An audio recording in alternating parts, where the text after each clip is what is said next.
Welcome to this mini-series of podcasts for World Athletics, where myself, Lilly-Ann and I, Women's Sport Manager with Athletics Ireland, and Vicky, Huyton, the founder of the Female Coaching Network, will be interviewing a number of coaches who have vital roles at this year's World Athletics Championships in Eugene. They may be team coaches or personal coaches to many of our track and field stars, but our aim is to find out more about their preparations for the championships, what their day-to-day will look like throughout the 10 days, and even some reviews with more coaches post-championships.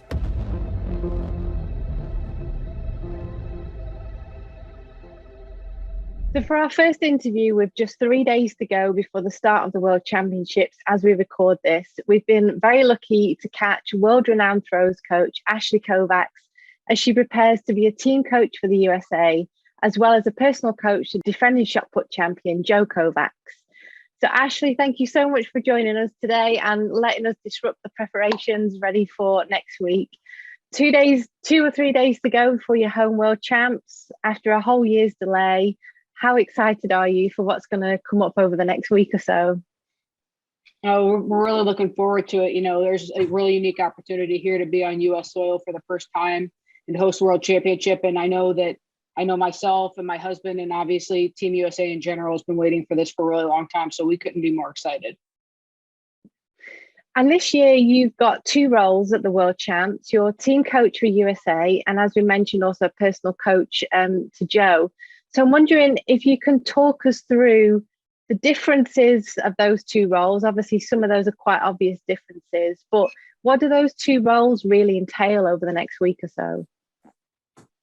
Yeah, definitely. So I have Joe, who I'm personal coach for, and then a female athlete that I coach at Vanderbilt. That's the university I represent in the States, Veronica Fraley, and she'll be here throwing the discus as well. So I have those two that I'm personal coach with. And then obviously my role is the team coach for the women. This is something I've actually done before. In 2019, I was the men's coach in Doha. So, I got kind of a crash course on how it works there. So basically my role with USATF is to make sure that everybody just kind of has what they need from a standpoint of just having the facilities and having the coaching time. And if they don't have their personal coach with them, which most of them will over here for sure, helping them in any way that I can, whether that's videoing for them or if there's something specific that they want me to watch for them, I would do that. Most of them have pretty specific plans from their personal coach. And my job is just trying to make sure that they have what they need. So if they need a ride someplace, or if they needed somebody to even do something simple like weigh in their shot puts, that's something that I would be able to do for them. So my role is with USATF is more as a facilitator, whereas my role as a personal coach is kind of to do the same thing that I've been doing all year, where I'm actually the one that's calling the shots with them and making sure that they're prepared to be here and compete at the highest level. So with that preparation, obviously as a personal coach and getting the athletes prepared, has there been any preparation or anything that you've had to do in your Team USA role in the lead up to all this? Well, basically what we've done leading up to this with USATF is we've just had Zoom meetings and stuff just to keep connected with each other and kind of talk about logistics of how things will roll here. And my job, like I said, I'm kind of the liaison between USATF and then the athletes and the throwers' personal coaches. So my job is really just to make sure that they know, hey, this is where we're going to be doing our training when we're here. These are the times that we're going to be eating. This is when medical is going to be available. So I'm just getting as much information as I possibly can from a logistical standpoint of how we're going to be able to move once we hit the ground in Oregon. So it hasn't been anything that I'm, not prepared to handle. I knew that, accepting the position with USATF, I knew Joe already had the auto bid. So I knew he was going to for sure be here. So then I knew I was for sure going to be here regardless. So it was just really important to me to be able to help out and serve with USATF. It's always an honor for me to be able to do that for sure. And Ashley, obviously your role as a coach is hugely important. Your role as a wife is really important here as well. I think you're probably one of the most unique coaching relationships that our sport is so lucky to see and to witness as well. But I hope you don't mind, I'm just going to read out something that you had spoken before, a really powerful Instagram post back in October 29, after Joe obviously took his famous gold medal in the greatest shot put competition of all time. And I suppose it describes the struggle that you both went through and what he had to do in order to achieve what he did. So again, these are your words, but Joe put his faith in me 100%, and that gave me faith in myself. Nothing has been easy or luxurious about the climb back to this place. It's been stressful and hard, but we attacked it with old-fashioned blue-collar grit and resilience. The terrible practices, the hard conversations forcing you to stare your insecurities straight in the face, the nerves, the public embarrassment, the fear. We combated it all by believing in ourselves and each other, and we just kept going.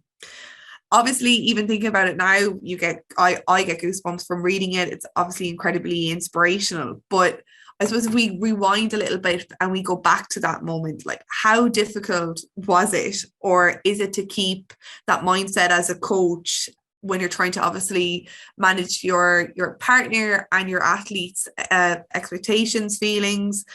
Are there days that you have to hide your own doubts or your worries to make sure that Joe can still see the light at the end of the tunnel? Yeah, I think that, I mean, that's still that whole period of time, it still feels very recent, even though it's really far away. The big struggle with that situation, like leading up to 2019, was just like things just weren't going well in 2018, before the World Championship. Like, it was definitely probably the worst stretch of meets that he'd had in his career, and a lot of people know, and we've said this publicly before, that he was thinking about retiring, and it was just like, it wasn't working. And, and I told him at that point, I was like, okay, well, it's either like, you're either going to stop doing it, or we need to fix it, because it was just, the worst part about it for me as his wife was just seeing him struggle like that, and at that time, like, I didn't really have, we weren't really working together in that sense fully. And then after the new year in January, we started, we're like, all right, let's just see if we can do this together. And regardless, at the end of the year, you'll be done. And so let's just, see what happens. But I mean, at that point for me, being a college coach, I'd never coached anybody that magnitude. Like, really nobody had. He was one of the best in the world of all time at that point. I was, a young coach, and I just, I wasn't sure that I even like deserved that responsibility in some ways, and I wasn't something that I don't want to say I wasn't excited to do it, but the only reason I wanted to do it was to just do anything I could to help him get out of the situation that he was in, and so when that happened, when he threw that well at World Championships, like, we kind of saw some things coming together, but it would be one of those things, like, we'd see some things in training, and then he'd go to a meet and it wasn't what we thought it was going to be, and there was some disappointment. And it was just like that constant, like, back and forth of like, okay, like, are we seeing things here? Is this like really as close as we think it is? And so that moment was like obviously special for a million reasons, but for us, it was just a true breaking point. It was like a breakthrough, and it proved to me that I could trust myself and my judgment. And, the fact that like I said, the fact that he trusted me really kind of like gave me more faith in myself to just say, like, okay, like, if he's going to trust me, then I need to just trust myself and go with my instincts on this. And that's what we did. And, that's basically like the way that we've been with it ever since. And, honestly, the last 2 years have probably been the best 2 years of his career, just from a statistical standpoint. Like, at USA's, he was 4 centimeters off of his lifetime best in Doha twice. So that's, you're right there where you were on two different throws. He's had almost every meet that he goes to, he's over 22 meters. So we're really excited about where he is, and I think that we're in such a groove now together. It's like a completely different place than we were even in 2019. So it's been really good. Yeah, 100%. Patience has paid off. So you mentioned actually about being in that different groove this time round compared to last time. Is there anything that you've done differently to prepare, obviously also being defending champion this time, or is it just the way that Joe's had this last couple of seasons, it's just gone differently naturally? I think that it's been such a whirlwind since 19, and like I said, in some ways it seems like it was yesterday, and then in other ways it seems like, wow, that was a really long time ago, and it actually was kind of a while ago, and I think that after Doha, we did not stop at all. Like, we went to Disney for like 3 days right when we came back. And then as soon as we got back, we started training again for what we thought was going to be the Olympics. And that was, obviously for everybody, that was a really difficult time, just not knowing what was going to happen, if the Olympics were going to be contested or not. And, then not knowing, okay, are they going to be postponed? Or are they not? And then they finally did get postponed, and we didn't really know when they were going to be. And then you have that whole wait of a year. I think that year for Joe, like he said it to me multiple times, just like casually at our house. He was like, that year was like the best thing that could ever happen to him from a longevity of his career standpoint, because it gave him a year to kind of decompress a little bit without going like back-to-back majors. And so like over COVID, that was a really unique time because we were by ourselves pretty much exclusively for like, 6, 7, 8 months. And we weren't doing a lot of, once we knew that the Olympics were going to be postponed, it wasn't something that we were like, we had a plan of what we were going to do, obviously. We really attacked the weight room hard, and we thankfully, like luckily Joe had already like set up a gym in our basement.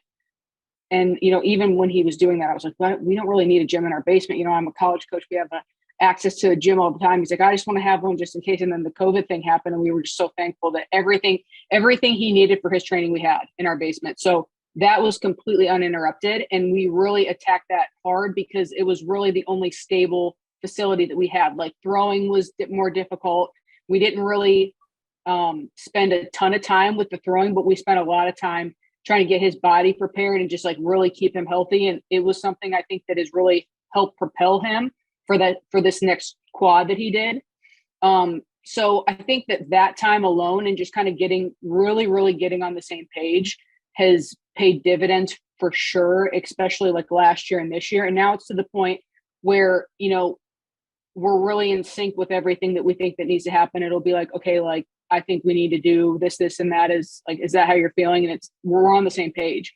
So we really like finish each other's sentences with a lot of this stuff. And I think another thing that's really helped us kind of really gel our thought process is just, my role as a college coach, and Joe's there as my volunteer. And he's really helpful in a sense. He, he trains with the athletes sometimes, and that's been a huge benefit to us and to the athletes that I've coached for sure. But just, being able to discuss other people and their technique and their training. And then it gives me kind of perspective of like where his head is at when he sees these kids. And then, we can kind of talk about it, and it's helped us really get on the same page and kind of develop a system together.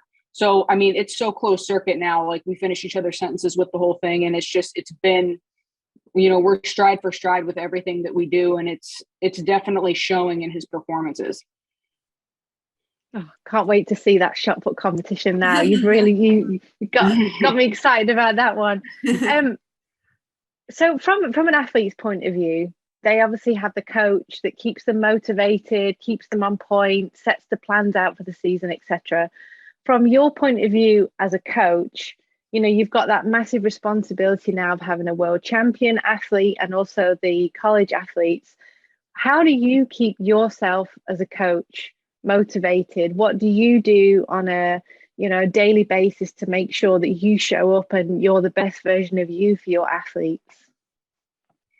Yeah, I think one of the things that I've learned in the last like 4 years is that when you get to the point that we've gotten to, and Joe is already at this point, so he's understood it longer than I even have, but it's like, John Godina, who was one of the best American shot putters, and he's a good discus thrower also. I remember him saying one time I was at a camp and I was like a freshman in college, and he said, somebody said something to him like, what's the hardest thing that you ever did in your career? And he said, staying on top, and I remember like thinking about the magnitude of that when he said it. And I don't think I really fully understood it until recently. I mean, once you get to a point where you're the best in the world, like you don't really, there's nowhere else to go.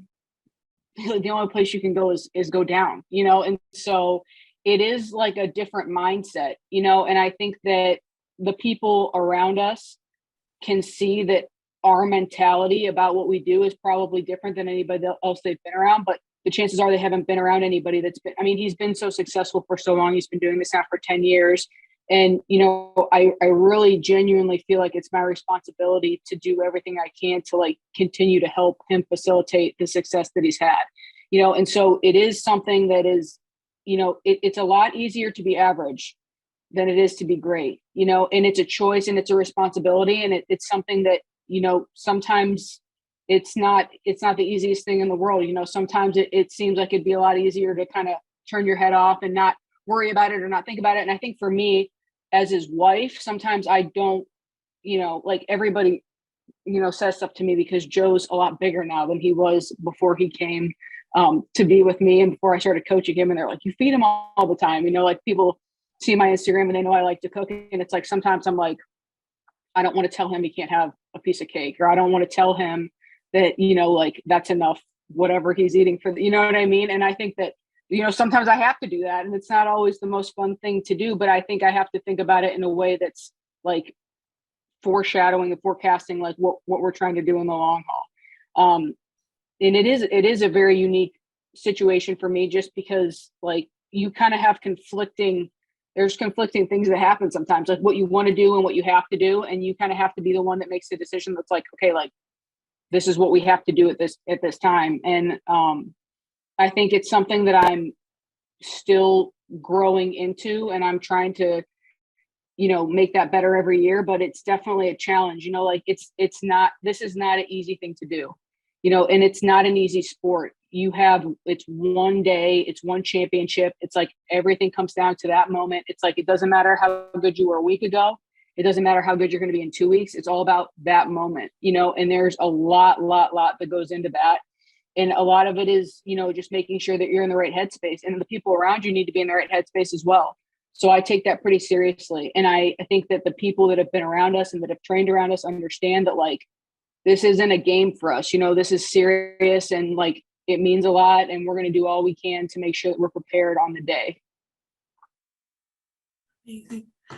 And I suppose actually, I know for some of the true anoraks of shot putting and everything like that who are going to be listening to this podcast, it would be rude of us not to bring in like some maybe shot specific questions that I know some of your fans will be eager to know and ask. I actually, from an Irish perspective, had a lot of questions coming in, but obviously we'd be here all night otherwise.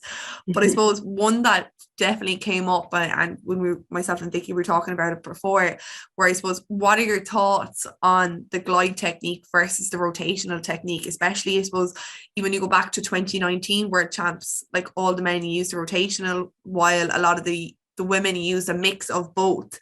And both, I think some of your athletes use both or use the rotational.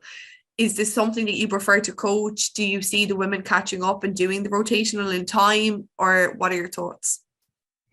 Yeah, I mean, I've had, let's see, I guess that of my top 3 women shot putters, of my top 4 collegiate women shot putters, 3 of them have been gliders. And I think that for me, there were a lot of different reasons why I chose to keep them as gliders rather than switch them to rotation. I think a lot of it has to do with like if they're doing other events. I definitely think that like moving forward, especially in the US, like most women are learning how to rotate in high school now. And I think that we're seeing some huge gains from that. I mean, like you look at somebody like a Chase Ely, who was a glider in college, and she was, really competitive national champion as a glider. And then she turned around and became a rotator. And, now she's leading the world, and, she's reaching new levels with that. I think that Chase might be the farthest rotator in world history at this point at 2050 or 2051 or something like that. But it's definitely the way that things are moving. I think that, in the last 2 majors in the US, so the Olympic team and then the World Championship team, that's probably the first time I think in US history that all 3 and now 4 of the athletes that we've sent on the women's side have been rotators. I think the championships before that, we've had at least representation from 1 glider in Michelle Carter. And I think that, it's definitely going to elevate the level for everybody. I think that we're even starting to see some of the other countries integrate into the rotation. I think the level is highest with the rotation, but I mean, obviously, like you look at Gong and, some of the women in the world that are still keeping the glide alive. But I think that those women, if they were rotating, I think they'd see pretty high levels too. I think the women are going to start throwing over 21 meters and 22 meters really quickly in the next. That's something Joe talks about all the time. Like the women will start throwing 70 feet, I think, in the next 5 years, if not sooner. Amazing. And do you have a preference of which one you coach, or it just purely depends on the athlete? I think you really got to look at the athlete and like the time frame that you're working with. You know, if I had unlimited time and I didn't have to be ready for college championships, a lot of the people that I've had as gliders would be rotating. But, you know, with the college system, I think sometimes you see people and it's like they're doing multiple events, and that transition can kind of be challenging. And it takes some people, it takes a long time, and some people switch and it clicks right away. I really like both. You know, I've enjoyed coaching the glide, and I really enjoy coaching the rotation as well. So I think it's whatever is best for the athlete at that time. And I'm good with training either one. Yeah. And actually, I know you spoke previously about saying that, you know, you never really envisioned that you were going to become Joe's coach and you were going to coach a world champion. You were more kind of the collegiate system and so on like that. But it's obviously an amazing, you know, journey that you've been on and transitioned to very well and very successfully, which we can't say. But what tips, I suppose, or advice would you potentially give to maybe other aspiring coaches wanting to be maybe in the position or to emulate some of the success that you've had, either being a team coach for their country, or I suppose the best one of the one that we all want to be is a coach to a world champion? I definitely think that, you know, it's one of those things where you have to have the courage to trust your instincts. You know, I think that you have to know enough about what you're doing to have the type of confidence that you need, that people around you are going to believe what you tell them, you know. And I think that for me, early on coaching Joe, I felt like, well, there's no way that I can tell him anything that he doesn't know, you know, because he's so good. And I still think in a lot of ways, like we've talked about this a lot, like Joe knows more about the shot put than probably anybody in the world. Like nobody's done it the way that Joe's done it. And I think that he has like conceptually some like the best perspective like you could ever imagine. But like I do a different job. I don't want to say a better job, but I can put it together in a different way than he can from like a planning perspective. And I tell people this all the time. Like my main job with Joe is to keep Joe out of Joe's way, you know? And I think that is, you know, something that coaches need to understand. Like you are important and you have a big job to do, but the more that you can empower your athletes and teach them to trust themselves when they're training and trust themselves when they're competing, then that's when they're really going to do their best, you know? And so I think that having confidence in what you're doing leads to your athletes having confidence in what they're doing. And actually, before we finish up, we're going to do some quick fire questions. So I hope your reactions are good. Right. You're going to have 8 questions depending, and hopefully they'll be okay. They won't be too challenging for you. But your first question is, what is your favorite throws event to coach? Shot put. If you were hosting a dinner party, because you're a great cook, which 3 people would you invite, dead or alive? I would invite my grandparents. So I'd invite my Nana, my Papa, and my sister. All of them are deceased. So definitely invite them. Lovely. And if you could make one change to the sport of track and field to add more fun or razzmatazz, what would it be? Joe has this idea, and he calls it like over the line, where you do the shot put kind of like in a pole vault format. So everybody has attempts to throw a distance, and then you stay in the competition as long as you keep throwing over the distance. So I think that would be something that would be pretty exciting for people, and it might bring more spectators to the sport for sure. Weight room or track session? Track session. Okay, name one non-athlete you'd like to coach. Non-athlete? Well, I would like to program for Oprah Winfrey. Okay. So Oprah, if you're listening, you have a coach already. Yeah, I really like her. Yeah. What's been your favorite meet? Doha 19. Brilliant. Favorite athlete? Joe. Yeah, good answer. And your biggest thing you've learned in your coaching career so far?